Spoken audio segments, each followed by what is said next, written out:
കോലഞ്ചേരി വലിയ പള്ളിക്ക് മുന്നിൽ യാക്കോബായ വിഭാഗത്തിന്റെ പ്രതിഷേധം തുടരുകയാണ്. ആരാധനാ സ്വാതന്ത്ര്യം അനുവദിക്കണമെന്നാവശ്യപ്പെട്ട് കാതോലിക്ക ബാവയുടെ നേതൃത്വത്തിലാണ് പ്രതിഷേധം. ഹൈക്കോടതി വിധിയുടെ അടിസ്ഥാനത്തിൽ കോലഞ്ചേരി വലിയ പള്ളിയുടെ നിയന്ത്രണം ഓർത്തഡോക്സ് സഭ ഏറ്റെടുത്തിരുന്നു. എന്നാൽ പള്ളിയിൽ തങ്ങൾക്കും ആരാധനയ്ക്ക് അവസരം നൽകണമെന്ന ആവശ്യത്തിൽ നിന്ന് പിന്നോട്ടു പോകാൻ യാക്കോബായ സഭ തയ്യാറായിട്ടില്ല. ഹൈക്കോടതി വിധിക്കെതിരെ സുപ്രീം കോടതിയെ സമീപിച്ചിരിക്കുകയാണ് സഭ. സഭാ അധ്യക്ഷൻ തോമസ് പ്രഥമൻ ബാവ പള്ളിക്ക് മുന്നിൽ നടത്തുന്ന പ്രാർത്ഥനായജ്ഞം ഒരാഴ്ച പിന്നിട്ടു. സഭ ഇന്ന് കോലഞ്ചേരിയിൽ സംഘടിപ്പിച്ച റാലിയിൽ വിവിധ ഭദ്രാസനങ്ങളിൽ നിന്നായി ഒട്ടേറെ വിശ്വാസികൾ പങ്കെടുത്തു. പോലീസ് സ്ഥലത്ത് ക്യാമ്പ് ചെയ്യുന്നുണ്ട്. ഏഷ്യാനെറ്റ് ന്യൂസ്, കൊച്ചി. ഈ വിഷയത്തിൽ യാക്കോബായ സഭയുടെ മെത്രാപ്പോലിത്ത ഡോക്ടർ കുര്യാക്കോസ് മാർ തെയോഫിലോസ്, ഓർത്തഡോക്സ് സഭയുടെ ബിഷപ്പ് തോമസ് മാർ അത്തനാസിയോസ് എന്നിവർ പ്രതികരിക്കുന്നു. മാർ തെയോഫിലോസ്, ഒരു നിയമവ്യവസ്ഥയെയും അംഗീകരിക്കില്ല, ഒരു കോടതിയെയും അംഗീകരിക്കില്ല, രാജ്യത്ത് നിലനിൽക്കുന്ന ഒന്നിനെയും അംഗീകരിക്കില്ല എന്ന നിലപാടിലാണോ ഇപ്പോൾ യാക്കോബായ സഭ?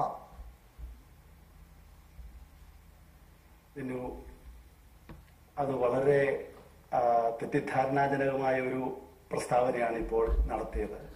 യാക്കോബായ സഭ എന്നും ജനാധിപത്യ മൂല്യങ്ങളെയും രാജ്യത്തിന്റെ നിയമവ്യവസ്ഥകളെയും എല്ലാം അംഗീകരിച്ച് ഈ ഭാരതത്തിൽ കഴിയുന്ന ഒരു സഭയാണ്. എന്നാൽ ഇന്ന് ഞാനിവിടെ ഇരിക്കുന്നത് വലിയ വേദനയോടുകൂടിയാണ്. ഈ സഭയുടെ പ്രാദേശിക തലവനും നൂറുകണക്കിന് കുഞ്ഞുങ്ങൾ ഉൾപ്പെടെയുള്ള ആളുകൾ തങ്ങളുടേതായ ഒരു ആരാധനാലയത്തിൽ തങ്ങൾക്ക് നീതിയും അവകാശങ്ങളും നിഷേധിക്കപ്പെട്ട് തങ്ങൾ ഒന്നുമല്ലാതാകുന്ന ഒരവസ്ഥയിലേക്ക് മാറ്റപ്പെട്ടിരിക്കുന്ന ഒരു സന്ദർഭത്തിൽ ആ വേദനയോടുകൂടി അവിടെ ഇരിക്കുകയാണ് ചെയ്യുന്നത്.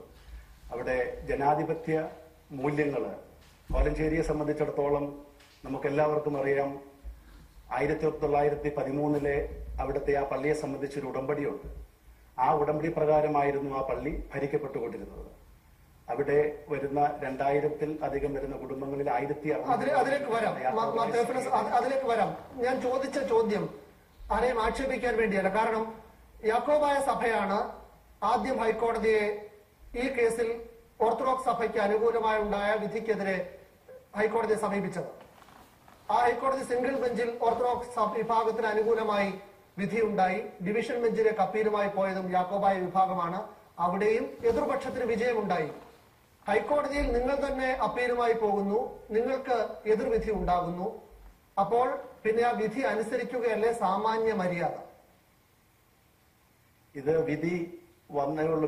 വിധിയുടെ എക്സിക്യൂഷനെ സംബന്ധിച്ചിടത്തോളം കാര്യങ്ങളൊക്കെ ഇപ്പോഴും അങ്ങനെ തന്നെ നിലനിൽക്കുകയാണ്. രണ്ടാമത് നമ്മൾ സുപ്രീം കോടതിയിൽ SLP അത് ഫയൽ ചെയ്ത് കഴിഞ്ഞു.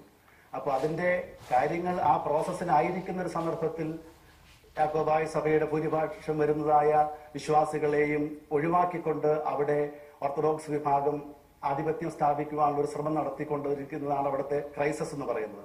മാത്രമല്ല, കോടതി വിധികളെ യാക്കോബായ സഭ എന്നും മാനിക്കുന്നു. 99% ഇപ്പൊ സഭാ കേസിലുള്ളതായ കേസുകൾ ഓർത്തഡോക്സ് വിഭാഗം നൽകിയിരിക്കുന്ന കേസുകളാണ്. ഒറ്റപ്പെട്ട ഇതുപോലെ കോലഞ്ചേരി തുടങ്ങിയതായ സ്ഥലങ്ങൾ മാത്രമാണ് യാക്കോബായ സഭ ഇതുപോലെയുള്ളതായ കേസുകളിലേക്ക് കടന്നിട്ടുള്ളൂ. മാത്രമല്ല, സമാനമായ വിധികൾ വന്ന സാഹചര്യത്തിൽ ഞങ്ങൾക്കുള്ള വിഷയം അതാണ്. ഇവിടെ പഴന്തോട്ടം പള്ളിയിൽ അടുത്തിടയ്ക്ക് സമാനമായ ഒരു വിധി വന്നു കഴിഞ്ഞപ്പോൾ 34 ഭരണഘടന അനുസരിച്ച് ആ പള്ളി ഭരിക്കപ്പെടണമെന്ന് അവര് ആവശ്യപ്പെട്ട് കോടതിയെ സമീപിച്ചപ്പോൾ കോടതി അത് തള്ളിക്കളഞ്ഞപ്പോൾ യാക്കോബായ സഭയ്ക്ക് അനുകൂലമായ ഒരു സാഹചര്യം അവിടെ ഉണ്ടായിക്കഴിഞ്ഞപ്പോൾ അന്ന് ആ വിധി നടപ്പാക്കാനായിട്ട് കേരളത്തിലെ ഭരണാധികാരികൾ ഉൾപ്പെടെയുള്ള ആളുകൾക്ക് സാധിച്ചില്ല എന്നുള്ളതാണ് ഇതിനകത്തുള്ള വേറൊരു വലിയ സങ്കടകരമായ അവസ്ഥ. അന്ന് യാക്കോബായ സഭയിലെ വിശ്വാസികൾ, ശ്രേഷ്ഠ ബാവ ഉൾപ്പെടെയുള്ള ആളുകൾ അവിടെ ചെന്ന് കഴിഞ്ഞപ്പോൾ അവരെ ക്രൂരമായി മർദ്ദിച്ച് ഓർത്തഡോക്സ് വിഭാഗത്തിന് അവിടെ ഒരു വീതം വാങ്ങിച്ചു കൊടുത്തു. അതാണ് പഴന്തോട്ടത്തെ അവസ്ഥ. അതേ ഒരു സാഹചര്യത്തിൽ കോലഞ്ചേരിയിൽ വിധി വന്നു കഴിഞ്ഞപ്പോൾ യാക്കോബായ വിഭാഗത്തെ പൂർണ്ണമായിട്ട് അവിടെ ഒഴിവാക്കിക്കൊണ്ട് ഈ പള്ളി പിടിച്ചെടുക്കുന്ന ഒരു നിലപാട് വന്നപ്പോഴാണ് ശ്രേഷ്ഠ ബാവായും വിശ്വാസികളും അവിടേക്ക് ചെല്ലാനിടയായിട്ട്. അല്ല, ഒരു സംശയം. ഈ ഹൈക്കോടതി വിധി നിങ്ങൾക്കെതിരാകുമ്പോൾ സുപ്രീം കോടതിയെ സമീപിക്കാനുള്ള സാവകാശം നിങ്ങൾക്ക് കിട്ടുന്നു, നിങ്ങൾ സമീപിക്കുന്നു. ഇനി കോടതി അവധി കഴിഞ്ഞ് വരുമ്പോൾ ആ കേസ് പരിഗണിക്കും. അതപ്പോൾ നീതി പീഠത്തിന്റെ മുന്നിലാണ്. അവിടെ നിങ്ങൾക്കെതിരായി വിധി ഉണ്ടാകുന്നുവെങ്കിൽ തീർച്ചയായും നിങ്ങൾക്കിപ്പോൾ നിഷേധിക്കപ്പെടുന്ന അവകാശങ്ങൾ തിരിച്ചു കിട്ടും. അതിനുവേണ്ടി കാത്തിരിക്കുകയാണോ, അതോ ഒരു സഭയുടെ തലവനായി ഇപ്പോൾ തുടക്കത്തിൽ തന്നെ സൂചിപ്പിച്ചതുപോലെ ഒരുപാട് ആളുകളുടെ ഏറ്റവും ആരാധ്യ പുരുഷനായി നിൽക്കുന്ന ഒരു കാതോലിക്ക ബാവ സാധാരണ രാഷ്ട്രീയക്കാരൊക്കെ ചെയ്തതുപോലെ ഒരു പള്ളിക്ക് മുന്നിൽ ഒരു കട്ടിലിട്ട് ഈ സമരം ചെയ്യുകയാണോ ശരിയായ രീതി? യഥാർത്ഥത്തില് യാക്കോബായ സഭ ഇപ്പൊ ഈ വിധി വന്നെങ്കിലും അതിന്റെ വിധി നടത്തിപ്പിനുള്ളതായ പകർപ്പ് വാങ്ങിക്കുകയോ അതിന്റെ എക്സിക്യൂഷന്റെ കാര്യങ്ങളിലൊക്കെ ഓർത്തഡോക്സ് പക്ഷത്തിന് അവരുടെ കാര്യങ്ങൾ നടന്നിട്ടില്ല. അതിനു മുൻപ് തന്നെയാണ് ഇതിന്റെ ഒരു വൈരുദ്ധ്യം കൂടെ ഞാൻ പറയാം. 10 മണിക്ക് കോടതി തുറക്കുന്നതിന് മുൻപ് 7 മണിയോടുകൂടെ തന്നെ പള്ളിയകത്ത് പ്രവേശിക്കുവാനുള്ള ക്രമീകരണങ്ങൾ ചെയ്ത് പള്ളി വൃത്തിയാക്കുന്ന തരത്തിലേക്ക് കയ്യേറുവാൻ ശ്രമിക്കുന്നു എന്ന് പറയുമ്പോൾ അതിലൊത്തിരി ദുരൂഹത ഞങ്ങൾക്കുണ്ട്. ഒന്ന്. രണ്ടാമത്, അതായത് കോടതി വിധി സ്വാധീനിച്ചു വാങ്ങിയതാണെന്ന സംശയമാണോ? വിധി വരും മുമ്പ് തന്നെ സ്വാധീനിച്ചു എന്നുള്ള ഞങ്ങൾക്കുള്ള ദുരൂഹത അന്ന് കോടതി തുറക്കുന്നതിന് മുൻപ് തന്നെ ഇവര് എങ്ങനെ പള്ളിയുടെ പള്ളി വൃത്തിയാക്കി പള്ളിയിൽ പ്രവേശിക്കാനായിട്ട് അവർ ശ്രമിച്ചു എന്നുള്ളത് കോടതിയെ സ്വാധീനിച്ചു എന്നുള്ള വാക്ക് ഞാൻ പറഞ്ഞിട്ടില്ല. എന്നാൽ അതൊരു ദുരൂഹതയായിട്ട് ഞങ്ങൾക്ക് നിൽക്കുന്നു. കോടതിയിൽ നിങ്ങൾക്ക് മനസ്സിലാവാത്ത കാര്യങ്ങൾ സംഭവിക്കുന്നു. വിധി വരുമ്പോൾ തന്നെ സർക്കാർ മറുപക്ഷത്തിന് അനുകൂലമായി നിലപാടെടുക്കുന്നു. യാക്കോബായ വിഭാഗത്തിന്റെ എല്ലാ അവകാശങ്ങളും നിഷേധിക്കുന്നു. അതാണോ ചുരുക്കത്തിൽ? ഞാൻ ആദ്യം പറഞ്ഞതുപോലെ പഴന്തോട്ടം പള്ളി, പുത്തൻകുരിശ് പള്ളി തുടങ്ങിയതായ സ്ഥലങ്ങളിൽ യാക്കോബായ പക്ഷത്തിന് അനുകൂലമായ ഒരു സ്ഥിതിവിശേഷം എവിടെയെങ്കിലും വന്നിട്ടുണ്ടെങ്കിൽ അവിടെ വിധി നടപ്പാക്കാനായിട്ട് താമസിപ്പിക്കുകയോ അതല്ലെങ്കിൽ മറുപക്ഷത്തിന് അവകാശം വാങ്ങിച്ചു കൊടുക്കുവാനുള്ളതായ ഒരു ട്രെൻഡ് സർക്കാരിന്റെ ഭാഗത്തു നിന്ന് ഞങ്ങൾക്ക് ഇതിനു മുൻപ് ഉണ്ടായിട്ടുള്ളതായ അനുഭവങ്ങളാണ്.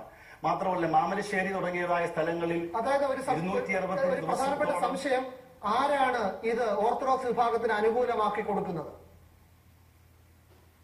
ഞാൻ ആരെയും വ്യക്തിപരമായിട്ട് ഇവിടെ പരാമർശിക്കുവാനായിട്ട് ആഗ്രഹിക്കുന്നില്ല. മറിച്ച് ഞങ്ങൾക്കുള്ളതായ ഒരു കൺസേൺ എന്ന് പറയുന്നത് ഈ രാജ്യം ഭരിക്കുന്നതായ ഭരണാധികാരികൾ ഇതൊരു ജനാധിപത്യ രാജ്യമാണ്, നമുക്കൊക്കെ അറിയാം. ജനാധിപത്യ രാജ്യത്ത് ഏറ്റവും സുതാര്യവും എളുപ്പവുമായുള്ളതായ ഒരു സംഗതിയാണ് തിരഞ്ഞെടുപ്പ് എന്ന് പറയുന്നത്. നമ്മളിപ്പോ ഈ കോടതിയിൽ തന്നെ ഈ കോലഞ്ചേരി വിഷയം ഉൾപ്പെടെയുള്ളതായ പള്ളികളിൽ ഏറ്റവും സമാധാനപരമായിട്ട് ഈ വിഷയങ്ങൾ തീർക്കാനായിട്ട് ജനാധിപത്യപരമായ രീതിയിൽ ഒരു തിരഞ്ഞെടുപ്പ് അവിടെ നടത്തി. ആരാണോ ഓർത്തഡോക്സ് വിഭാഗമാണോ യാക്കോ വിഭാഗമാണോ ആരാണോ ഭൂരിപക്ഷം, ആ ഭൂരിപക്ഷത്തിന്റെ താല്പര്യമനുസരിച്ച് അവിടെ കാര്യങ്ങൾ കൊടുക്കുകയും ന്യൂനപക്ഷത്തിന് ന്യായമായ അവകാശങ്ങൾ അവിടെ കൊടുക്കുകയും ചെയ്തുകൊണ്ട് ഇവിടെ നമുക്കറിയാം നമ്മുടെ ഒരു കാര്യത്തിന് മറുപടി പറയാതെ പോകുന്നു. ഈ ഭരണാധികാരികൾ എന്ന് പറഞ്ഞാൽ ഇപ്പോൾ UDF convener Shri PP Thankachan Yakobaya വിഭാഗത്തിൽപ്പെട്ട ഒരാളാണ്. ഈ നേതാക്കന്മാരൊന്നും ആ സഭയ്ക്ക് അനുകൂലമായി പ്രവർത്തിക്കുന്നുവെന്ന് ആരോപിക്കുകയോ അവരങ്ങനെ ആയിരിക്കുമെന്ന് ആക്ഷേപിക്കുകയോ ഒന്നും ചെയ്യുകയല്ല. ഇപ്പോൾ മറ്റൊരു മന്ത്രി, നമ്മുടെ ഭക്ഷ്യമന്ത്രി അനൂപ് ജേക്കബ്, അത് ആ സഭാവിഭാഗത്തിൽപ്പെടുന്ന ആളാണ്.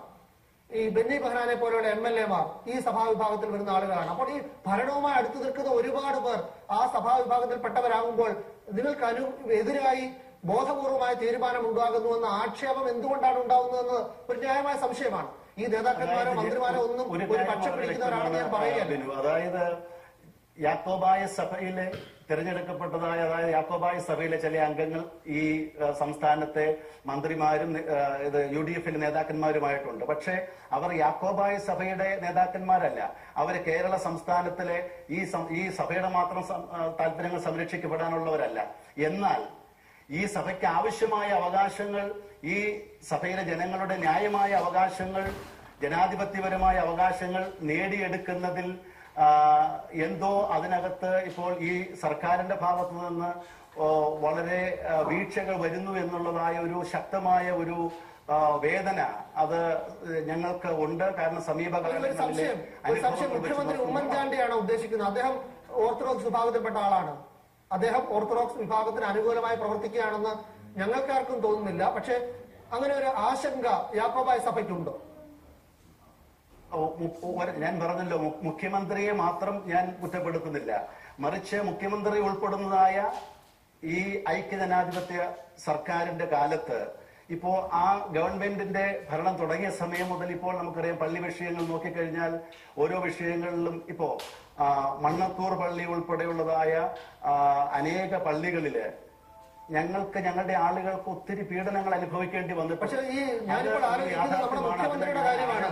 അദ്ദേഹത്തിന്റെ വീട്ടിലേക്ക് ഓർത്തഡോക്സ് വിഭാഗം പ്രകടനം നയിക്കുന്നു. അദ്ദേഹം മുഖ്യമന്ത്രിയായിട്ടും സഭയ്ക്ക് വേണ്ടി ഒന്നും ചെയ്തില്ല എന്ന് പറഞ്ഞുകൊണ്ട് അവർ അദ്ദേഹത്തെ മുള്ളിൻമുനയിൽ നിർത്തുകയാണ്.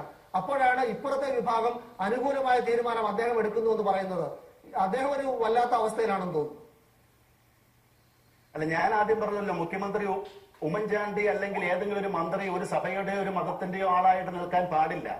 നേരെ മറിച്ച് ഒരു ദേശത്തെ ക്രമസമാധാനം അത് ജനാധിപത്യപരമായ രീതിയിൽ, പ്രത്യേകിച്ച് നമുക്കറിയാം ഈ പള്ളികളിലെ വിഷയങ്ങൾ, മതപരമായ കാര്യങ്ങള് 100, 200, 300 വർഷങ്ങളായിട്ട് തങ്ങൾ ആരാധിച്ചുകൊണ്ടിരിക്കുന്ന ആരാധനാലയം, തങ്ങളുടെ പിതാക്കന്മാരെയും മാതാക്കളെയൊക്കെ അടക്കിയിരിക്കുന്ന സെമിത്തേരികള്, അതുമായിട്ടുള്ള വൈകാരിക ബന്ധത്തിൽ ഈ ജനം നിൽക്കുമ്പോൾ ഒരു സുപ്രഭാതത്തിൽ അവരെ അവിടെ നിന്ന് ഇറക്കി വിടുന്നതായ, അല്ലെങ്കിൽ അവർക്ക് അവിടെ നിന്ന് അവരെ ബലം പ്രയോഗിച്ച് പുറത്താക്കുന്നതായ ഒരു സാഹചര്യം വരുമ്പോൾ അവിടെ ഇപ്പോൾ നമുക്കറിയാം കോലഞ്ചേരിയിൽ തന്നെ ഒരു ലോ ആൻഡ് ഓർഡർ സിറ്റുവേഷൻ ആണ് അവിടെ ഉള്ളത്. ആ ഒരു സാഹചര്യം കണക്കിലെടുത്ത് നമ്മൾ പറയും ആരെയും ഒഴിവാക്കണമെന്നല്ല.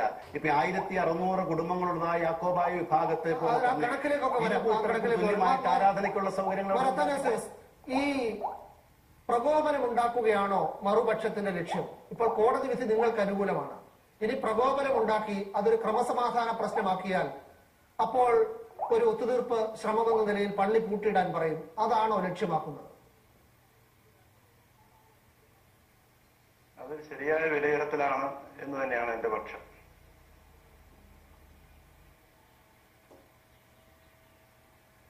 അതായത് മനഃപൂർവ്വം പ്രശ്നങ്ങൾ ഉണ്ടാക്കാൻ ഒരു വിഭാഗം നോക്കുന്നുണ്ടെന്നാണോ? തീർച്ചയായിട്ടും അത് തന്നെയാണ്. അവിടെ യഥാർത്ഥത്തിൽ പാത്രിയർക്കീസ് പക്ഷത്തിന് വീതമുണ്ടായിരുന്ന ഒരു ദേവാലയമാണ്. അവര് കേസിന് പോയത് എന്തിനാണ് എന്ന് അന്വേഷിച്ചാൽ ആ പള്ളി മുഴുവനായി അവരുടെ അധീനതയിൽ വരുത്തുന്നതിന് വേണ്ടിയാണ്. യഥാർത്ഥത്തിൽ അവർക്ക് വീതമില്ലാതിരുന്ന ഒരു പള്ളിയായിരുന്നുവെങ്കിൽ നമുക്കത് മനസ്സിലാക്കാം. അവർക്കൊരു വീതം കിട്ടുന്നതിന് വേണ്ടിയാണ്. അത് വീതമുള്ള ഒരു പള്ളിയിൽ അവർ വീണ്ടും കേസിന് പോകുന്ന ഒരു സാഹചര്യം, അതിന്റെ പിറകിലുള്ള ലക്ഷ്യം എന്ന് പറയുന്നത് പൂർണ്ണമായ പള്ളി അവരുടെ അധീനതയിൽ വരുത്തുവാനായിരുന്നു. പക്ഷേ ആ വിഷയം കോടതിയിൽ വന്നപ്പോൾ കോടതി അത് നീതിന്യായ കോടതിയിൽ നിന്ന് ഓർത്തഡോക്സ് വിഭാഗത്തിന് അനുകൂലമായൊരു വിധിയുണ്ടായി. കാരണം നീതി ആ ഭാഗത്തിലാണ്. കോടതി വിധി എപ്പോഴും നിയമത്തിന്റെയും മാനദണ്ഡങ്ങളുടെയും അടിസ്ഥാനത്തിലാണ്. അതിനനുകൂലമായ ഒരു വിധി ഉണ്ടായ സാഹചര്യത്തിൽ തീർച്ചയായിട്ടും അവർക്ക് ആ ദേവാലയത്തിന്റെ ചുമതല വിട്ടുകൊടുക്കുവാൻ കോടതി വിധിയിലൂടെ നേടിയ അവകാശം പുനഃസ്ഥാപിക്കുവാനുള്ള ഒരു ശ്രമം അവിടെ നടക്കേണ്ടതാണ്.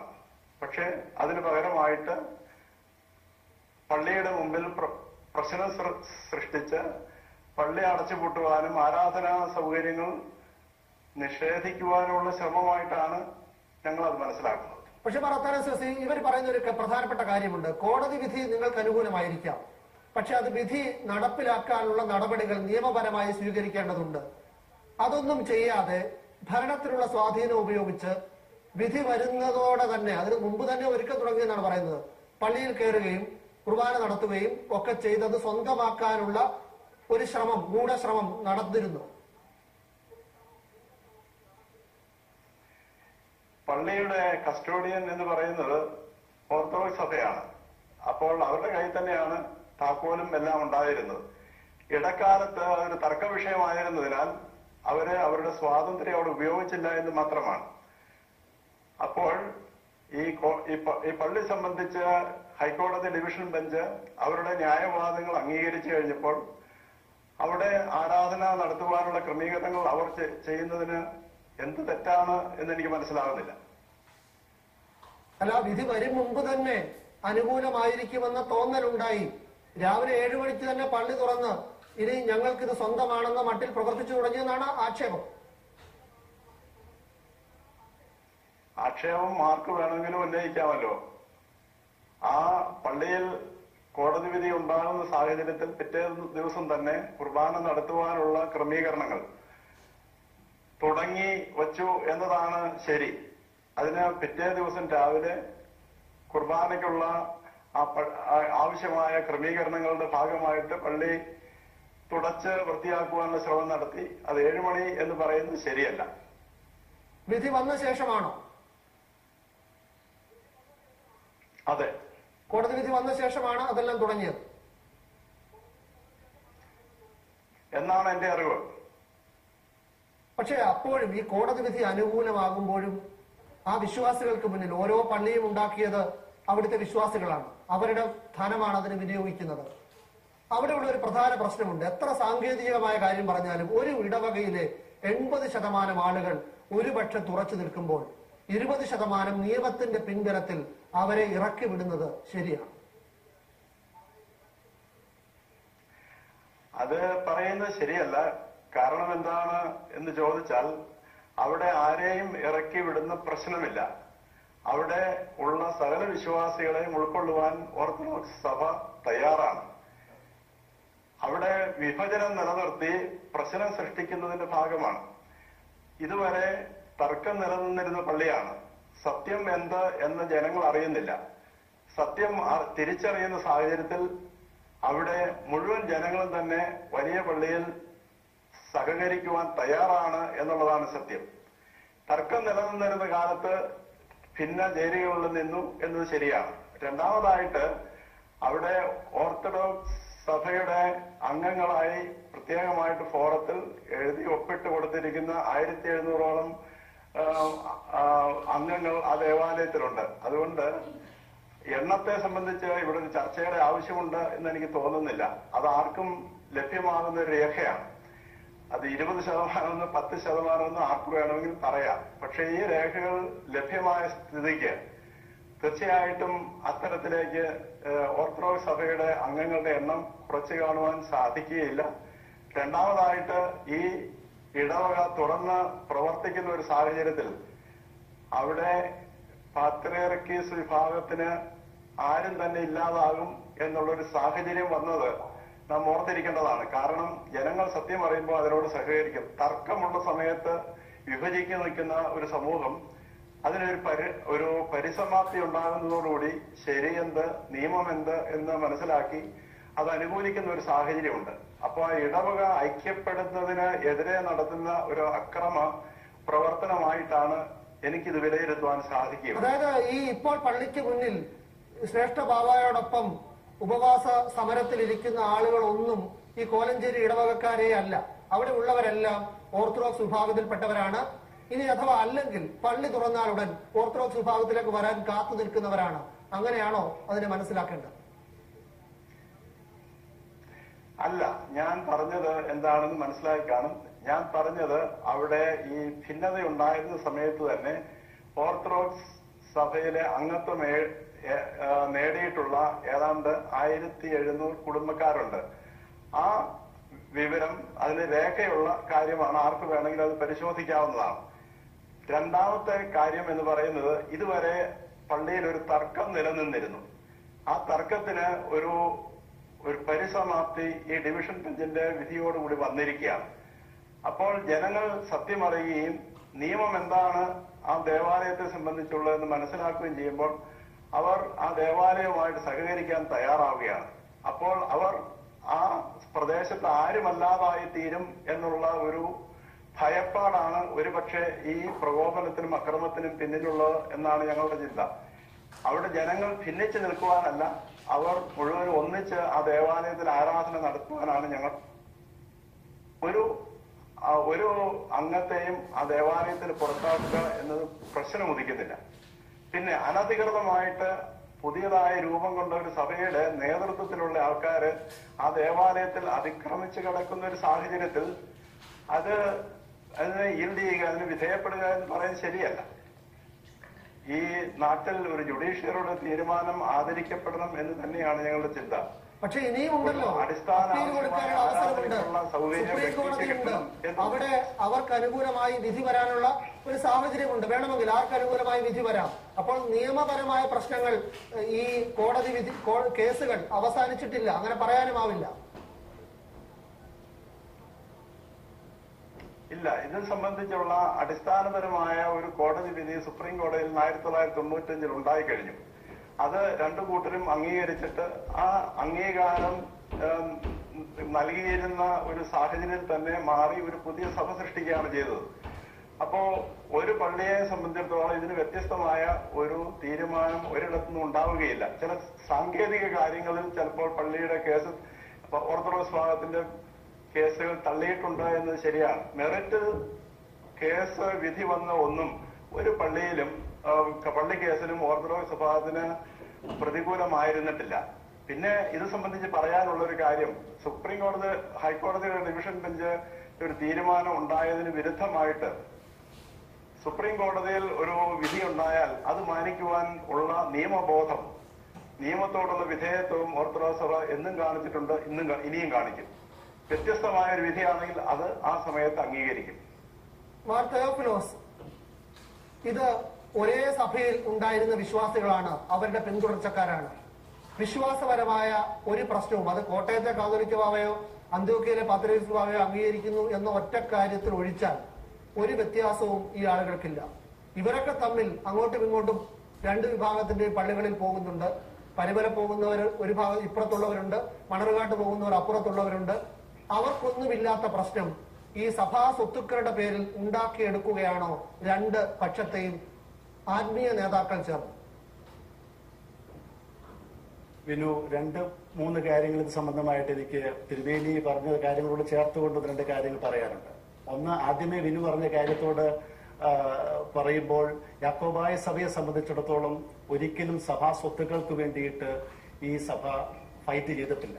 ഉദാഹരണത്തിന് തൃക്കുന്നത്ത് സെമിനാരിയിലെ ആ കാര്യങ്ങൾ നോക്കിയാൽ, അല്ലെങ്കിൽ മൂവാറ്റുപുഴ അരമന, ഇപ്പോൾ തിരുവേലി താമസിക്കുന്ന മൂവാറ്റുപുഴ അരമനയും മണ്ണൂത്തി അരമന ഉൾപ്പെടെയുള്ളതായ അനേക സ്വത്തുക്കൾ യാക്കോബായ സഭയുടെ, മണ്ണൂത്തി അരമന മെലിത്തോസ് തിരുമേനി താമസിക്കുന്നത് ഇപ്പോഴത്തെ ഞങ്ങളുടെ ശ്രേഷ്ഠ ബാബ തിരുമേനിയുടെ പേരിലാണ്. അങ്ങനെ ഉൾപ്പെടെ അനേക സ്വത്തുക്കൾ യാക്കോബായ സഭയുടെ ആയിരിക്കുമ്പോഴും നമ്മളൊന്നും കയ്യേറാനായിട്ട് ചെന്നിട്ടില്ല. രണ്ടാമത്, നമ്മളെ സംബന്ധിച്ചിടത്തോളം ഇത് വിശ്വാസത്തിന്റെ പ്രശ്നമാണ്. നമ്മുടെ പിതാക്കന്മാരുടെ അവര് പണിതു തന്നതായ ദേവാലയങ്ങളും അവരുടെ കബറിടങ്ങൾ ഉൾപ്പെടുന്ന സ്ഥാനങ്ങളും അതിന്റെ പ്രാധാന്യമാണ് നമ്മെ സംബന്ധിച്ചിടത്തോളം ഈ സ്ഥാപനങ്ങളോടുള്ളതായ ഇത്. കോലഞ്ചേരിയെ സംബന്ധിച്ചിടത്തോളം എടുത്തു കഴിഞ്ഞാൽ നമുക്കറിയാം, സ്കൂള്, TTC തുടങ്ങിയതായ കോടാനുകോടി രൂപ വരുന്നതായ സ്വത്തുക്കളുണ്ട്. ഈ സ്വത്തുക്കളെ സംബന്ധിച്ചിടത്തോളം ഒന്നും നമ്മൾ ഇതുവരെ അവരോട് ആവശ്യപ്പെട്ടിട്ടില്ല. നമ്മൾ ആ സ്വത്തുക്കളെ സംബന്ധിച്ച കാര്യങ്ങൾ പിന്നീട് എന്തോ വേണമെങ്കിൽ തീരുമാനിക്കാം. ആരാധന സൗകര്യം, ഇപ്പോ പ്രാർത്ഥിക്കുവാനുണ്ടാക്കിയിരിക്കുന്ന പള്ളികളിൽ അതിനുള്ള സ്വാതന്ത്ര്യം നിഷേധിക്കരുതെന്ന് മാത്രമാണ് നമ്മളിപ്പോൾ ആവശ്യം പറയുന്നത്. രണ്ടാമത്, തിരുമേനി ഒരു കാര്യം പറഞ്ഞു, ഈ കോലഞ്ചേരിയിലെ 1700 പേരുടെ കണക്ക് പറഞ്ഞു. നമുക്കൊരു കാര്യം ചെയ്യാം, അത് ഒരു മധ്യസ്ഥന്റെ, ഒരു ഒബ്സർവറുടെ സാന്നിധ്യത്തിൽ കോലഞ്ചേരിയിൽ ഒരു തെരഞ്ഞെടുപ്പ് നടത്തട്ടെ. അവിടെ കോലഞ്ചേരിയിൽ ഓർത്തഡോക്സ് വിഭാഗം 50% ഉണ്ടെങ്കിൽ ഞങ്ങൾ അവിടെ നിന്ന് മുഴുവനും വിട്ടേച്ച് പോന്നോളാം. പിന്നെ മൂന്നാമത്, യാക്കോബായ സഭ പുതിയതായൊരു സഭ ഉണ്ടായതും തിരുമേനി പറഞ്ഞത് എനിക്ക് വലിയ ഒരു തമാശയായിട്ടാണ് തോന്നുന്നത്. കാരണം കഴിഞ്ഞ 30 വർഷത്തോളമായി വളരെ വ്യക്തമായിട്ട് ഇരു സഭകളായി 2 കാതോലിക്കമാരും 2 ഭരണ സംവിധാനങ്ങളുമായി നിലനിൽക്കുമ്പോഴാണ് അഭിമന്യ ഡോക്ടർ അത്താനാസിയോസ് തിരുമേനി യാക്കോബായ വിഭാഗത്തിന്റെ മെത്രാപ്പോലീത്തയായിട്ടാണ്, കണ്ടനാട് ഭദ്രാസനത്തിന്റെ മെത്രാപ്പോലീത്തയായിട്ടാണ് വായിച്ചത്.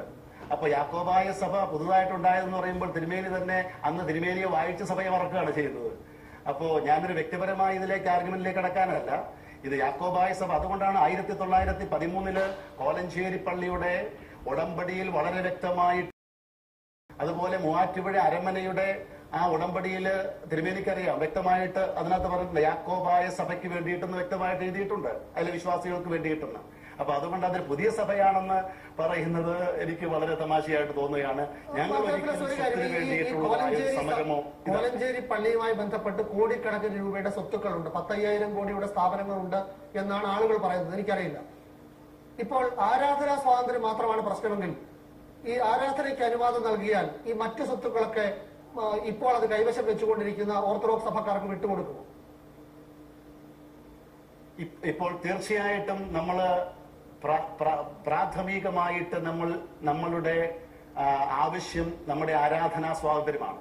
ബാക്കിയുള്ള കാര്യങ്ങളിൽ നമുക്ക് ഏത് പരിധി വരെയും തീർച്ചയായിട്ടും നമുക്ക് വിട്ടുവീഴ്ചകൾ ചെയ്യാവുന്നതേ ഉള്ളൂ. അല്ല, എന്റെ സംശയം എന്ന് പറഞ്ഞതുകൊണ്ടാണ്, സ്വത്തുക്കളുമായി ബന്ധപ്പെട്ട തർക്കമല്ല എന്ന് പറഞ്ഞുകൊണ്ട് പ്രാഥമികമായ ആരാധന എന്നുള്ളതല്ല, ക്രിസ്ത്യൻ വിശ്വാസത്തിന്റെ ഏറ്റവും അടിസ്ഥാനപരമായ കാര്യം ആരാധന തന്നെയാണ്. അതുകൊണ്ട് ആരാധനാ സ്വാതന്ത്ര്യം അനുവദിച്ചാൽ ഈ മറ്റുള്ളതൊന്നും, ഈ ഭൗതിക സ്വത്തുക്കളൊന്നും ഞങ്ങൾക്ക് വേണ്ട എന്ന് പറയാനുള്ള ഒരു ആർജവം യാക്കോബായ സഭ കാണിക്കും.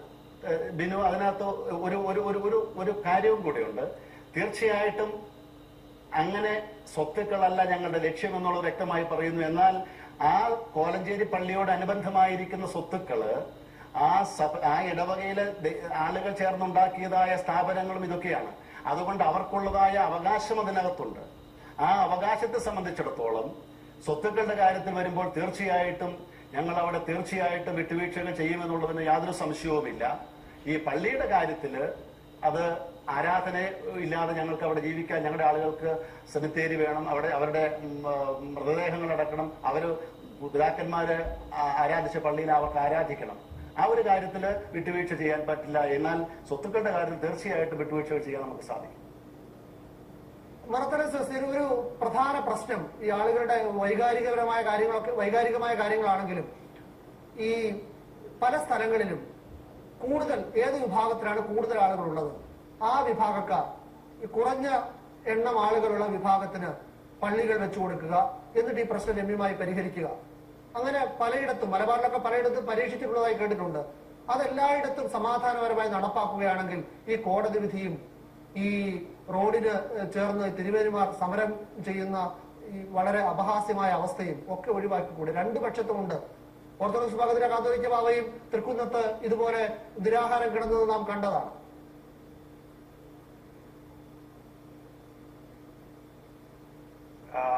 ഇത് സംബന്ധിച്ച് രണ്ടു കൂട്ടരും കോടതിയെ അഭയം പ്രാപിച്ചത് ഇതൊരു തർക്ക വിഷയമായതുകൊണ്ടാണ്. അപ്പൊ രണ്ടുപേരും കോടതിയെ അഭയം പ്രാപിച്ച് സുപ്രീം കോടതി വരെ ഈ കേസ് ചെന്നതും രണ്ടു കൂട്ടരും ഈ കോടതി വിധി ഉണ്ടാകുന്നത് അംഗീകരിക്കാൻ തയ്യാറാണ് എന്നുള്ള ധാരണയിലും അത് കോടതിയിൽ പറഞ്ഞ ഇതിന്റെ പശ്ചാത്തലത്തിലുമാണ്. അപ്പോൾ കോടതിയുടെ വിധി ഈ സിവിൽ മാറ്ററിൽ ഉണ്ടായപ്പോൾ അത് അംഗീകരിക്കുവാനുള്ള മനസ്സ് ഇരു കൂട്ടർക്കും ഉണ്ടാകേണ്ടതാണ്.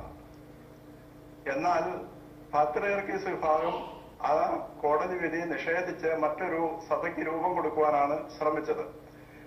തീർച്ചയായിട്ടും അങ്ങനെ കോടതി വിധി ലംഘിച്ച് പിരിഞ്ഞുപോയ ഒരു സമൂഹത്തിന് വീതം കൊടുക്കുന്ന ഒരു രീതി ഏതെങ്കിലും ഒരു സാമൂഹിക പ്രസ്ഥാനത്തിലോ മതപ്രസ്ഥാനത്തിലോ നിലനിൽക്കുന്നതായിട്ട് എനിക്കറിവില്ല. അതുകൊണ്ട് അവർക്ക് ചെയ്യാവുന്ന ഒരു കാര്യം എന്ന് പറയുന്നത് സുപ്രീം കോടതിയിലെ വിധി രണ്ടു കൂട്ടരും നീതിപരം എന്ന് പ്രഘോഷിച്ചതാണ്. അപ്പോ ആ വിധി രണ്ടു കൂട്ടരും അംഗീകരിച്ച് ഒരു സഭയായി നിലനിൽക്കണം എന്ന് തന്നെയാണ് എന്റെ താല്പര്യം. ഇതിനകത്ത് പാത്രിയർക്കീസ് വിഭാഗം എന്ന് പറയപ്പെടുന്ന യാക്കോബായ സഭയ്ക്ക് ഒരു ബുദ്ധിമുട്ട് ഉണ്ടാകേണ്ടതില്ല എന്നാണ് എനിക്ക് ചിന്ത. 1934 സഭയുടെ ഭരണഘടന പ്രകാരം 58 മുതൽ 74 വരെ രണ്ട് ഭാഗങ്ങൾ ഒന്നിച്ചു ചേർന്ന് പോയതാണ്. അപ്പൊ ഈ 34 ഭരണഘടന എന്ന് പറയുന്നത് നിഷിദ്ധമായിട്ടുള്ള ഒന്നാണ് പാത്രിയർക്കീസ് വിഭാഗത്തിന് അല്ലെങ്കിൽ യാക്കോബായ സഭയ്ക്ക് എന്ന് എനിക്ക് ചിന്തയില്ല. രണ്ടാമത് വിശ്വാസത്തെ സംബന്ധിച്ച് പറയുമ്പോൾ ഈ ഓറിയന്റൽ ഓർത്തഡോക്സ് സഭകളുടെ കൂട്ടായ്മ ഇന്നും നിലനിൽക്കുന്നുണ്ട്. ആ കൂട്ടായ്മയിൽ വളരെ സജീവമായ ഒരു സഭയാണ് മലങ്കര ഓർത്തഡോക്സ് സഭ. അപ്പോൾ വിശ്വാസപരമായ എന്തെങ്കിലും വൈപരീത്യം ഈ സഭയ്ക്കുണ്ട് എങ്കിൽ ആ ഓറിയന്റൽ ഓർത്തഡോക്സ് സഭയുടെ കൂട്ടായ്മയിൽ നിന്ന് ഈ സഭയെ പുറത്താക്കേണ്ടതാണ്. ആ സഭയിൽ ഈ യാക്കോബായ സഭയുടെ നേതൃത്വം അപ്പോ തീർച്ചയായിട്ടും ആ ഒരു കൂട്ടായ്മയിൽ നിലനിൽക്കുന്ന ഒരു സഭ, അതായത് അന്ത്യോക്യ പാത്രിക്കീസിന്റെ ആ സഭയ്ക്ക് മാത്രമായിരിക്കും ഒരുപക്ഷെ ഇതിനകത്ത് എന്തെങ്കിലും വ്യത്യാസമായ അഭിപ്രായമുള്ളത്. ഈ ഓറിയന്റൽ സഭകളിൽ ഒരു സഭയ്ക്കും മലങ്കര സഭയെ സംബന്ധിച്ചിടത്തോളം അതിന്റെ വിശ്വാസത്തെ സംബന്ധിച്ചിടത്തോളം യാതൊരു തരത്തിലുള്ള എതിരഭിപ്രായവുമില്ല. മാത്രമല്ല ഈ വർഷത്തെ ഓറിയന്റൽ ഓർത്തഡോക്സ് സഭകളുടെ മീറ്റിംഗ് കൂട്ടായ്മയുടെ സമ്മേളനം നടക്കുന്നത് മലങ്കര സഭയിൽ വെച്ചാണ്. അപ്പൊ പക്ഷെ അവിടെയാണ് പ്രശ്നം. മറ്റ് സ്ഥലങ്ങളിലുള്ള അവിടെയാണ് യഥാർത്ഥ പ്രശ്നം. മറ്റ് സ്ഥലങ്ങളിലുള്ള സഹോദരീ സഭകളെ ഒന്നിച്ചു നിർത്താനുള്ള കോൺഫറൻസിന് ആതിഥേയത്വം വഹിക്കാൻ ഓർത്തഡോക്സ് സഭയ്ക്ക് കഴിയും. പക്ഷേ സ്വന്തം സഹോദരങ്ങൾ, തൊട്ടടുത്തുള്ള സ്വന്തം സഹോദരങ്ങളെ ഉൾക്കൊള്ളാൻ കഴിയില്ല. പിന്നെ നിങ്ങൾ ഈ പ്രസംഗിക്കുന്നതിനും നിങ്ങളുടെ ഈ ക്രിസ്തീയ സാക്ഷ്യമെന്ന് പറയുന്നതിനും ഒക്കെ എന്താണ് പ്രസക്തി? പൊതുജനങ്ങൾക്ക് മുന്നിൽ അപഹാസ്യരായിത്തീരുന്നു. ഇതിപ്പോൾ ഈ കോലഞ്ചേരിയിൽ കൂടെ ഇപ്പോൾ ഒരു വിഭാഗം നടത്തുന്ന സമരത്തിലാണെങ്കിൽ കഴിഞ്ഞ ദിവസം അതുവഴി കടന്നുപോയ ഒരാൾ പറയുന്നു കുടുംബമായിട്ട് പോവുകയായിരുന്നു, വാഹനം കാറ് തടഞ്ഞു നിർത്തി ഗ്ലാസ്സിൽ അടിക്കുന്നു, കുട്ടികളൊക്കെ പേടിച്ചു പോയി എന്ന്. നിങ്ങൾ തമ്മിലുള്ള തർക്കം കേരളത്തിലെ ഒരു പൊതുസമൂഹത്തിന്റെ പ്രശ്നമായി മാറുന്നു. തിരുവനന്തപുരം സെക്രട്ടേറിയറ്റിന് മുന്നിൽ നടന്ന കൂട്ടത്തല്ലും ലാത്തിച്ചാർജും കണ്ടതാണ്. എന്തിനാണ് ഈ നിങ്ങൾ ഒരേ വിശ്വാസത്തിൽ വളരുന്ന, ഒരേ വേദപുസ്തകം പഠിക്കുകയും പഠിപ്പിക്കുകയും ചെയ്ത് നിങ്ങൾ തമ്മിലുള്ള തർക്കം കേരളത്തിലെ ഒരു ക്രമസമാധാന പ്രശ്നമായി മാറ്റുന്നു? നിങ്ങൾക്ക് നിങ്ങളുടെ ഇടയിലെ തർക്കം പരിഹരിക്കാനാവുന്നില്ലെങ്കിൽ നിങ്ങൾക്ക് പിന്നെ ആർക്ക് സമാധാനം നൽകാനാവും? ആരോട് സുവിശേഷം പ്രസംഗിക്കാനാവും? അത് നിങ്ങളൊരു തെറ്റിദ്ധാരണയുടെ ഫലമായിട്ട് പറയുന്നതാണ് എന്നാണ് എന്റെ ചിന്ത. ഈ രണ്ട് വിഭാഗങ്ങളും ഒന്നിക്കണം എന്നത് ഞാൻ എവിടെയും പറയുന്ന കാര്യമാണ്. മലങ്കര സഭയുടെ സ്റ്റാൻഡാണ്. കാരണം വിശ്വാസ വ്യത്യാസമില്ലാത്ത സഭകൾ വിരുദ്ധമായി നിൽക്കുന്നത് ഈ വിരുദ്ധമായി നിലപാടെടുത്തവരുടെ സ്വാർത്ഥ താല്പര്യങ്ങൾ സംരക്ഷിക്കുവാനാണ് എന്ന് തന്നെയാണ് ഞങ്ങൾ വിശ്വസിക്കുന്നത്. അപ്പോൾ നിയമപരമായി നിലപാടില്ലാത്ത ഒരു നിലപാടുമായി നിന്ന് വിശ്വാസികളെ ഭിന്നിപ്പിച്ച് മുന്നോട്ട് പോകുന്ന ഈ പ്രക്രിയ അവസാനിപ്പിച്ച്, നിങ്ങൾ പറയുന്നത് പൂർണ്ണമായി ശരിയാണ്, 1936 ഭരണഘടനയ്ക്കുള്ളിൽ നിന്ന് ഈ ഭിന്നതയ്ക്ക് മുമ്പുള്ള ഒരു അവസ്ഥയിലേക്ക് സുപ്രീം കോടതി നിർദ്ദേശപ്രകാരം വരികയാണ് അതിന് ശരി. അതിന് വിരുദ്ധമായി നിൽക്കുന്നവരല്ലേ പ്രശ്നം സൃഷ്ടിക്കുന്നത്? ഞങ്ങൾ ആ ഒരു യോജിപ്പിന് സർവാത്മന തയ്യാറാണ്. അതിന്റെ ഭാഗമായിട്ടാണ് അതിനൊരു സാധ്യതയുണ്ടോ? ഇവർ ക്ഷണിക്കുന്നത് പോലെ ഒരു സഭയാകാൻ ഈ നിങ്ങളെല്ലാം കൂടി ചേർന്ന് ഒരൊറ്റ സഭയെ നിലനിൽക്കാനുള്ള സാധ്യതയുണ്ടോ? യഥാർത്ഥത്തിൽ അതാണ് പറയുന്നത്. അതിന് സംബന്ധിച്ചിടത്തോളം 95 സുപ്രീം കോടതിയുടെ വിധിയിൽ പറഞ്ഞിരിക്കുന്ന കാര്യങ്ങൾ, അതിനകത്ത് ആ കാര്യങ്ങൾ അതിന്റെ പൂർണ്ണമായ അർത്ഥത്തിലും അതിന്റെ സ്പിരിറ്റിലും എടുക്കാൻ സാധിച്ചു കഴിഞ്ഞാൽ ആഗമാന സുറിയാനി സഭയുടെ ഭാഗമാണ് ഭാരതത്തിലെ സഭയെന്നും അന്ത്യോക്യ പാത്രിയർക്കീസ് ഈ സഭയുടെ തലവനാണെന്നും സ്ഥാനന്യായനെ കാതോലിക്ക പാത്രിയർക്കീസ് കീഴ്സ്ഥാനികളാണെന്നുള്ളതായ തുടങ്ങിയ കാര്യങ്ങളും ഇടവക പള്ളികളുടെ സ്വാതന്ത്ര്യങ്ങളെ കുറിച്ചുള്ള കാര്യങ്ങളും അതിനകത്ത് ഒരു ക്ലോസ് മാത്രമാണ് 34 ഭരണഘടന. അപ്പൊ ആ 95 സുപ്രീം കോടതി വിധി പറഞ്ഞിരിക്കുന്ന ആഗമാന സുറിയാനി സഭയുടെ തലവനായ പാത്രിയർക്കീസ് ഈ സഭയുടെ തലവനാണെന്ന് പറയുമ്പോൾ ഇപ്പൊ തിരുമേനി പറഞ്ഞതുപോലെ തന്നെ കോട്ടയത്തെ ബാവ തലവനായിട്ടുള്ളതായ ഒരു സഭ ആഗമാന സുറിയാനി സഭയുടെ ഭാഗമായിട്ട് എങ്ങനെ കണക്കാക്കാൻ പറ്റുന്നത്? എല്ലാ എക്യുമെനിക്കൽ ബോഡികളിലും ഓറിയന്റൽ ചർച്ചസിന്റെ ബോഡികൾ യാക്കോബായ സഭയുടെ പ്രതി ഞാനാണ് ഇവിടുന്ന്. അപ്പൊ ആ സമിതികളിലെല്ലാം കോട്ടയത്തെ കാതോലിക്ക ബാവ തലവനായ സ്വതന്ത്ര സ്വയശീർഷക സഭയായ ഇന്ത്യൻ ഓർത്തഡോക്സ് സഭയുടെ ഒരു സഭയും പരിശുദ്ധ അന്ത്യോക്യ പാത്രിയർക്കീസ് തലവനായിരിക്കുന്ന സുറിയാനി ഓർത്തഡോക്സ് യാക്കോബായ സഭയും അതൊരു സഭയാണെന്ന് പറയുന്നത് എങ്ങനെയാണ്? അപ്പോൾ യഥാർത്ഥത്തിൽ സുപ്രീം കോടതി പറഞ്ഞിരിക്കുന്ന കാര്യങ്ങൾ അതേ അർത്ഥത്തിൽ ഉൾക്കൊണ്ടുകൊണ്ട്, എന്നാൽ പരിശുദ്ധ പാത്രിയർക്കീസ് ബാവായുടെ കീഴിൽ ബാവായെ അംഗീകരിച്ചു പോകുന്ന ഒരു സഭയായിട്ട് പോകാനായിട്ട് സാധിക്കുമെങ്കിൽ ഞങ്ങൾക്ക് അതിനകത്ത് തടസ്സമില്ല. ഒരു സംശയം എന്ന് തന്നെ ഈ പ്രതിഷേധത്തിന്റെ ഓരോ രീതികളാണ്. ഞാൻ നേരത്തെ പറഞ്ഞു, അപ്പുറത്തെ വിഭാഗത്തിന്റെ കാതോലിക്ക ബാവയും ഒരു വഴിയരികിൽ ഇതുപോലെ നിരാഹാരം കിടന്നിട്ടുണ്ട്. അപ്പോൾ നിങ്ങളുടെ ബാവയും ഉപവാസം പ്രഖ്യാപിച്ചു. അത് വല്ലാത്ത ഒരു അവസ്ഥയിലേക്ക് ആ സമരം പോയി. ഇവിടെ ഇന്ന് ഒരു വിഭാഗത്തെ പള്ളിയിലേക്ക് കടത്താതിരിക്കാൻ ആ പന്തലിൽ, സമരപ്പന്തലിൽ 5 കുർബാന അർപ്പിക്കുന്നു. 5 സഭാ പിതാക്കന്മാർ ചേർന്ന് കുർബാന അർപ്പിക്കുന്നു. ഇതൊക്കെ ഇങ്ങനെ പ്രതിഷേധിക്കാനുള്ള ഒരു മാർഗമായി ഒരു പള്ളിക്ക് മുന്നിൽ പന്തലിട്ട് 5 കുർബാന നടത്തിയൊക്കെ ഇതിനെ മുഴുവൻ പൊതുജന മധ്യത്തിൽ, വിശ്വാസികളുടെ മധ്യത്തിൽ അപഹാസ്യമാക്കി തീർക്കുന്ന മാനസികാവസ്ഥയാണ് മനസ്സിലാവാത്തത്. ആര് കാണിച്ചാലും, 2 വിഭാഗത്തിൽ ആര് കാണിച്ചാലും. യഥാർത്ഥത്തിൽ അവിടെ ഇന്ന് ആ 5 കുർബാന പ്രതിഷേധ കുർബാനയായിരുന്നില്ല എന്നുള്ളതാണ് ഒന്നാമത്തെ. ശ്രേഷ്ഠ ബാവായും മെത്രാപ്പൊലിത്തമാരും അവിടെ സന്നിഹിതരായിരുന്നപ്പോൾ വിശുദ്ധ കുർബാനയാണ് അവിടെ നടന്നത്. യഥാർത്ഥത്തിൽ ഞങ്ങൾ അർപ്പിക്കേണ്ടത് പന്തലിലല്ല, ഞങ്ങൾ പള്ളിയിലാണ് കുർബാന അർപ്പിക്കേണ്ടത്. കാരണം ആ ജനങ്ങളുടെ അവിടുത്തെ ഇടവക്കാരുടെ ഇതാണ്. പിന്നെ ഞാൻ ഇതിന്റെ കാതലായ ആദ്യം പറഞ്ഞ കാര്യത്തിലേക്ക് വരാം. ഈ ഭാരതത്തിൽ അനേകം സഹിഷ്ണുതയോടെ ഇവിടെ പാർക്കുമ്പോൾ ഒരേ വിശ്വാസം 1912 വരെയും ഇത് അന്ത്യോക്യ പാത്രിയർക്കീസിന്റെ കീഴിലുള്ളതായ ഒരൊറ്റ സഭയായിരുന്നല്ലോ. 1912 ശേഷമാണ് ഈ ഓർത്തഡോക്സ് വിഭാഗം എന്ന് പറയുന്ന ഈ വിഭാഗം രൂപം കൊണ്ടത്. അതിനുശേഷം ഇത് രണ്ടായിട്ട് പോകുന്നു. നമുക്കൊരു കാര്യം ചെയ്യാം, ഏറ്റവും നല്ലത് ഇന്നത്തെ കഴിഞ്ഞ 30 വർഷക്കാലം ഇത് 2 സഭകളായി അങ്ങനെ മുന്നോട്ട് പോകുന്ന പരിതസ്ഥിതിയിൽ ആദ്യം തന്നെ കേസുകളെല്ലാം അവസാനിപ്പിക്കാൻ നമുക്ക് ഇരു കൂട്ടരും അവരവർ കൊടുത്തിരിക്കുന്ന കേസുകളെല്ലാം അവസാനിപ്പിക്കുക.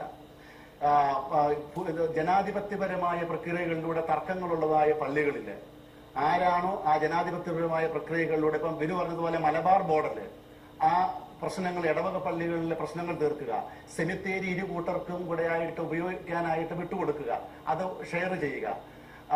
സഹകരിച്ച് 2 സഹോദര സഭകളായിട്ട് തിരുവേനി പറഞ്ഞതുപോലെ അന്ത്യോക്യ പാത്രിക്കസ് ബാവയുടെ കീഴിൽ ഇപ്പോ കത്തോലിക്ക സഭയിലുള്ളതുപോലെ 2 റീത്തുകളായിട്ട് അങ്ങനെയാണെങ്കിൽ വളരെ സാഹോദര്യത്തോടുകൂടെ നമുക്ക് ഇവിടെ മുന്നോട്ട് പോകാം.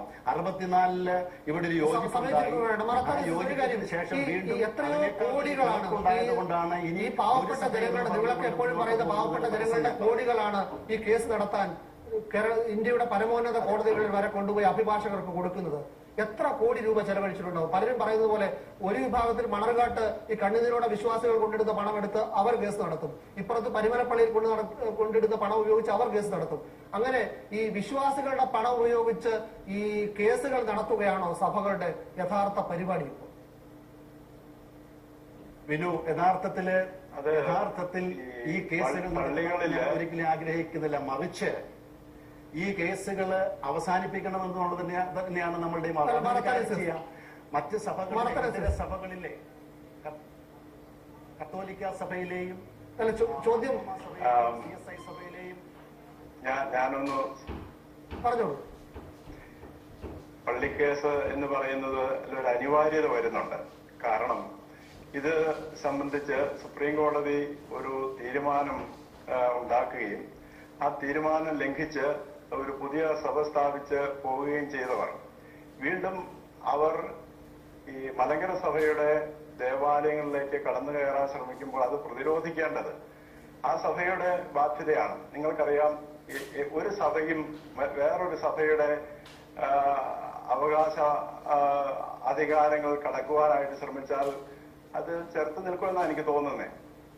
അത് ഈ സഭയിൽ നിന്ന് മാറി മറ്റൊരു സഭ രൂപം കൊണ്ട ശേഷം അത് കോടതി വീണ്ടും അത് സംബന്ധിച്ച് വിശകലനം ചെയ്തു. ആ വിശകലനം ചെയ്തതിന്റെ പശ്ചാത്തലത്തിലാണ് സുപ്രീം കോടതിയുടെ വിധി അക്ഷരപ്രകാരം പാലിക്കുന്നത് ഓർത്തഡോക്സ് സഭയാണ് എന്ന് മനസ്സിലാക്കിക്കൊണ്ട് തന്നെയാണ് വീണ്ടും കോലഞ്ചേരി പള്ളിയുടെ കാര്യത്തിൽ വിധി നൽകിയത്. അപ്പോൾ ജുഡീഷ്യറിയെ നമുക്ക് അനാദരിച്ചുകൊണ്ട് മുമ്പോട്ട് പോകാൻ സാധിക്കുകയില്ല. ജുഡീഷ്യറിയെ ആദരിക്കുവാനുള്ള ബാധ്യത ഇവിടുത്തെ സർക്കാരിനുണ്ട്, ഇവിടുത്തെ ജനങ്ങൾക്കുണ്ട്, ഇതിലെ കക്ഷികൾക്കുണ്ട്. അതുകൊണ്ട് ഒരു ദേവാലയം സംബന്ധിച്ച് ഒരു തീരുമാനം സുപ്രീം കോടതിയിൽ നിന്നുണ്ടായ ശേഷം അതൊരു പള്ളിയെ സംബന്ധിച്ചിടത്തോളം പ്രത്യേകമായൊരു വിധി തീരുമാനം ഉണ്ടായ ശേഷം അതിനെ എതിർത്ത് നിൽക്കുക എന്ന് പറയുന്നത് നിയമനിഷേധമാണ്. അതിനെ എതിർക്കുക എന്ന് പറയുന്നത് ഓർത്തഡോക്സുകാരുടെ മാത്രം ചുമതലയല്ല, ഇവിടെ ഭരണം നിർവഹിക്കുന്നവരുടെ ചുമതലയും പൊതു രംഗത്തെ ജനങ്ങളുടെ ഒരു ബാധ്യതയുമാണെന്നാണ് ഞാൻ കരുതുന്നത്. ഈ വിഷയത്തിൽ പ്രതികരിച്ചതിന് സമാധാനം അകലെയാണെന്ന് തന്നെയാണ് ഈ ചർച്ചയിൽ സൂചിപ്പിക്കുന്നത്. ഏറ്റവും കുറഞ്ഞത് പൊതുജനങ്ങൾക്ക് ബുദ്ധിമുട്ടുണ്ടാവാത്ത രീതിയിൽ ഈ പ്രശ്നങ്ങൾ കൈകാര്യം ചെയ്യാനുള്ള സന്മനസ്സെങ്കിലും ഇരു വിഭാഗവും കാണിക്കണം എന്ന് മാത്രം ഞങ്ങൾ അഭ്യർത്ഥിക്കുന്നു.